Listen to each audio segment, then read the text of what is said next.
Assalamualaikum warahmatullahi wabarakatuh. Kembali lagi dengan saya Sela Syakila Syaputri. Kali ini kita bakal membahas topik ke-6 tentang kepemimpinan atau leadership. Jadi disimak ya videonya. Nah, apa sih arti kepemimpinan? Kepemimpinan adalah kemampuan mempengaruhi aktivitas orang lain melalui komunikasi baik individual maupun kelompok ke arah pencapaian tujuan. Manajer harus mampu memperlihatkan kepemimpinannya untuk dapat mempengaruhi orang lain. Dan adapun beberapa strategi yang manajer perlu ketahui. Yang pertama, A. Menggunakan data dan fakta untuk mengemukakan argumen dan alasan yang logis. B. Bersikap bersahabat dan mendukung upaya yang baik dalam perusahaan. C. Memobilisasi atau mengaktifkan orang lain untuk melaksanakan pekerjaan. D. Melakukan negosiasi. E. Menggunakan pendekatan langsung atau kalau terpaksa menggunakan paksaan. F. Memperoleh dukungan dari atasan atau orang yang memiliki kedudukan lebih tinggi dalam organisasi. G. Memberikan sanksi dan hukuman terhadap perilaku yang menyimpang. B. Teori-teori kepemimpinan. Menurut Gibson, teori kepemimpinan antara lain: yang pertama, teori sifat atau trait theory.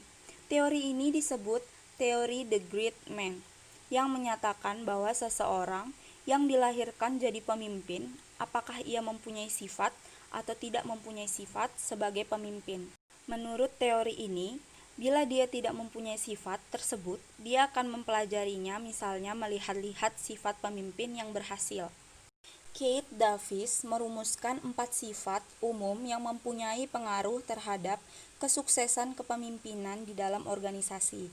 Yang pertama, kecerdasan. Yang kedua, kedewasaan dan hubungan sosial yang luas. Yang ketiga, motivasi diri dan dorongan berprestasi. Yang keempat, sifat hubungan manusiawi. Yang kedua, teori kelompok. Teori ini beranggapan bahwa agar tujuan tercapainya, maka harus terdapat suatu pertukaran yang positif di antara para pemimpin dan pengikutnya.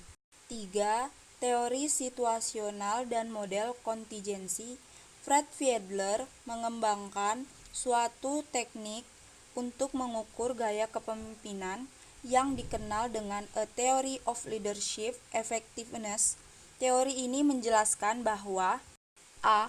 Hubungan kemanusiaan atau gaya yang lunak dihubungkan dengan pemimpin yang tidak melihat perbedaan yang besar di antara teman kerja yang paling banyak dan paling sedikit disukai. B. Gaya yang terorientasi. Tugas dihubungkan dengan pemimpin yang melihat sesuatu perbedaan besar di antara teman kerja yang paling banyak dan paling sedikit disenangi dan memberikan suatu gambaran paling tidak menyenangkan pada teman-teman kerja yang paling sedikit disukai. C. Tipe kepemimpinan. Ada 3 tipe kepemimpinan, yaitu yang pertama ada tipe otokrasi, yang kedua tipe demokrasi, yang ketiga tipe laissez-faire. Yang pertama ada tipe otokrasi. Tipe otokrasi ini dibagi menjadi 3, yaitu yang pertama otokrasi keras. Otokrasi keras mempunyai sifat yaitu memegang teguh prinsip-prinsip yang sudah ditetapkan.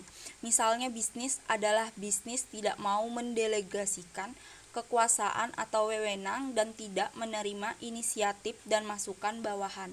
Yang kedua ada otokrasi baik.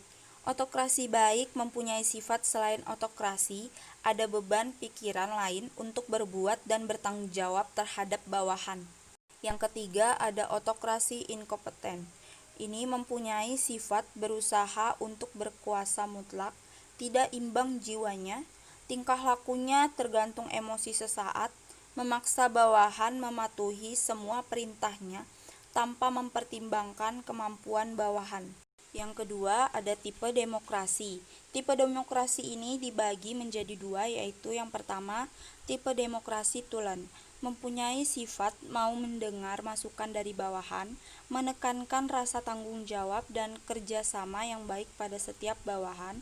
Yang kedua ada tipe demokrasi palsu, mempunyai sifat berusaha untuk menjadi demokratis Kedemokratisannya tergantung emosi dan banyaknya beban pikiran yang dihadapi. Yang ketiga ada tipe laissez-faire, mempunyai sifat karakter lemah, tidak punya pendirian yang kokoh, tidak dapat mengendalikan anak buah, tidak mampu mengkoordinasi bawahan, dan tidak bisa menciptakan suasana kerja yang kooperatif.